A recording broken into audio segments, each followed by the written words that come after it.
Now, let's have a listen to this, because during the election campaign, Pierre Poilievre said repeatedly that a Conservative government would never institute a home equity tax.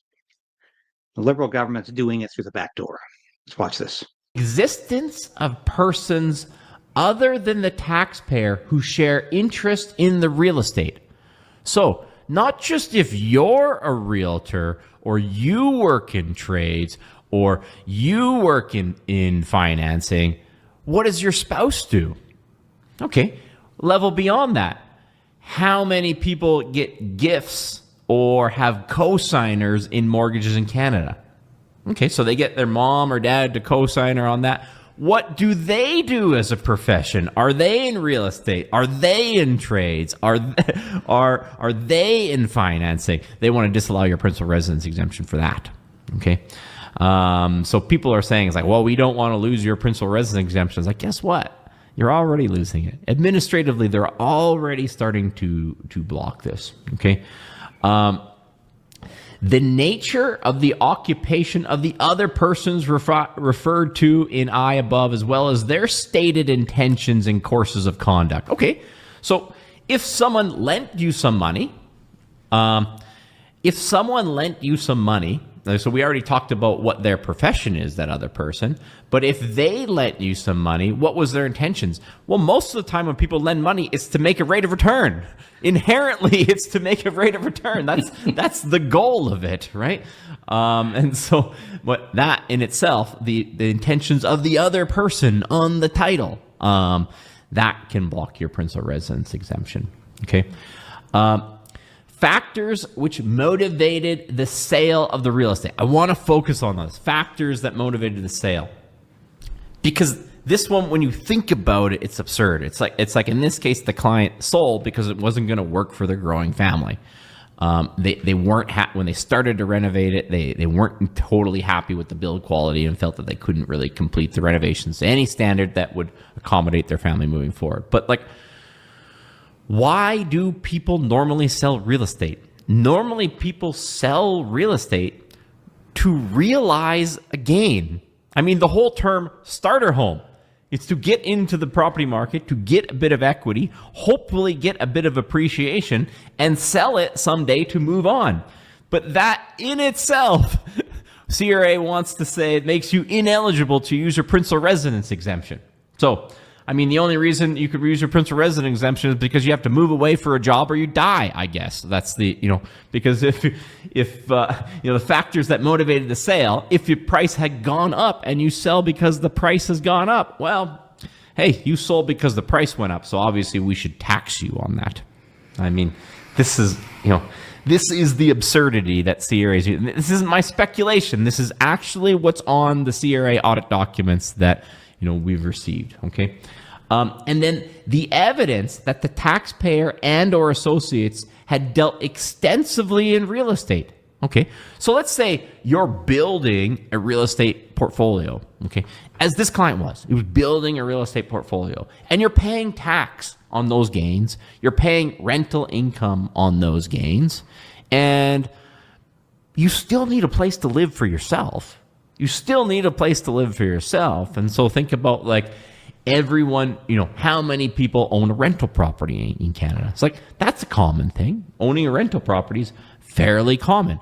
But that in itself, they could say, well, you've had, two properties and one of them was used exclusively for income. So obviously this one was used exclusively for income too. Like, this is the absurdity and vagueness of this, that basically you could rule with these criteria that you could make the absurd argument that virtually any disposition of real estate in Canada is taxable. And like I said, they're not just saying it's a capital gain. They're saying that it's business income. So not taxed on 50% of the gain, taxed on 100% of the gain, directly in income, retroactively 3 years back. Now, let's listen to what Pierre Poilievre had to say about this. Never allow a tax on home equity. Period. Full stop. Not going to happen. Hi, my name's Tracy Pepe. I'm the ex-chair of CARP Brampton. And I wanted to ask, because the Liberal think tank has been using Generation Squeeze for some information. And they have been suggesting, obviously, to old age security to roll it back, but also to use the taxes on our home equity. So my question to you is, I think you said you are not rolling back old age security, but will you not put taxes on the equity that we have saved in our homes? Two questions. One, we will protect old age security, GIS, and CPP. You will continue to get your inflation indexed benefits starting at age 65. Second, we will never allow a tax on home equity, period, full stop. Not going to happen. But you're right to raise the question, because weirdly, the Liberals put a question on your tax form to find out what primary residence you have. I don't know why they need that information. If it's not a taxable asset, then why does the tax department need to know about it? The Liberals have also been using your tax dollars to fund studies advocating a tax on home equity, so that if you sell your home to downsize or move into a senior's home, then you would have to pay full capital gains tax on that amount. That would be a crippling policy decision for our seniors. And just Saturday, Mr. Carney came out with a platform that requires $130 billion of brand new spending above and beyond what Justin Trudeau had already projected. They're pledging to, if you add up Trudeau's planned spending and Carney's new promises, it's $250 billion of new debt that they would add if they're elected to a fourth term. Now, I ask you a question. What happens when the finance officials tap them on the shoulder and says, you're out of money, you need to go find more? Well, they're going to go out and they're going to tax your home equity. They're going to go after your house, and they'll lie and deny, and they'll never admit it before an election. Of course not. But when have they ever, the tax increases Liberals have brought in, when have they ever admitted it before the election happens? They do it after they no longer need your vote, but still need your money. Bottom line is, Liberals will tax your home equity if you give them the chance in this election. We will never let that happen. Your home belongs to you, and when you sell, you should keep every single penny for yourself and your kids.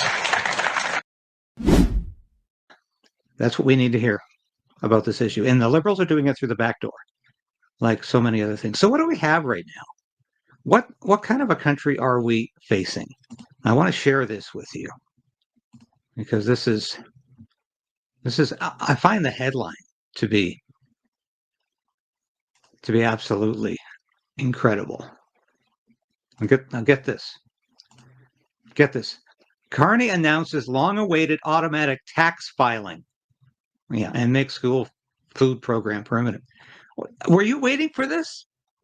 Now the Liberals say that they're going to automatically file taxes. The Canada Revenue Agency has become both the tax collector and the tax filer. Is there a conflict of interest there?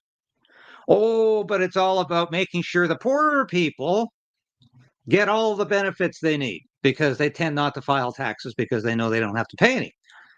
Where does low income begin and end? So my question. Because a lot of us feel like we're low income because we can't afford to live in this country anymore. The taxes are hitting us from all directions. Income tax is onerous in this country, especially if you're an independent business. You're paying incredible amounts on CPP, which of course is a Ponzi scheme, which you'll never get back a tenth of what you're putting into it. But here's, the Liberal government will begin rolling out a long-awaited automatic tax filing system for the income Canadians, for low-income Canadians, and make the National School Food Program permanent in advance of a federal budget. Oh, that's good news. Government's, that is incredible. But I want to show you something else. This is about the CRA doing your taxes for you if you're a low income. Of course, it'll start that way, as Canadian Taxpayers Federation points out. Yeah, it'll start with the low income, and it'll move into middle income, and then the CRA will completely take over. Remember how they were hiring so many more agents? 6 times bigger than America's. Canada's tax agency is 6 times bigger than the IRS, even though the Americans have a population 10 times our size. Wow. Look at that. Thank you to my producer for sticking that in, because I was supposed to look up that number before I went on the air today, and I did not.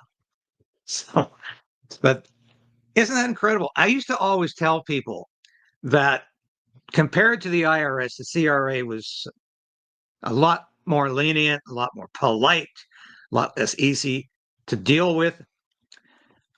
That is increasingly becoming a thing of the past, just like everything about Canada that you remember is a thing of the past. 6 times as many agents as the IRS. I mean, people in the IRS has always been the butt of jokes in the U.S. because it's so tyrannical. It goes after people. It's a ravenous organization that will garnish people's wages at the drop of a hat. It will go after people's income unblinkingly. The CRA is going to become worse than the IRS when you get 6 times as many bureaucrats, because they got to find work to do.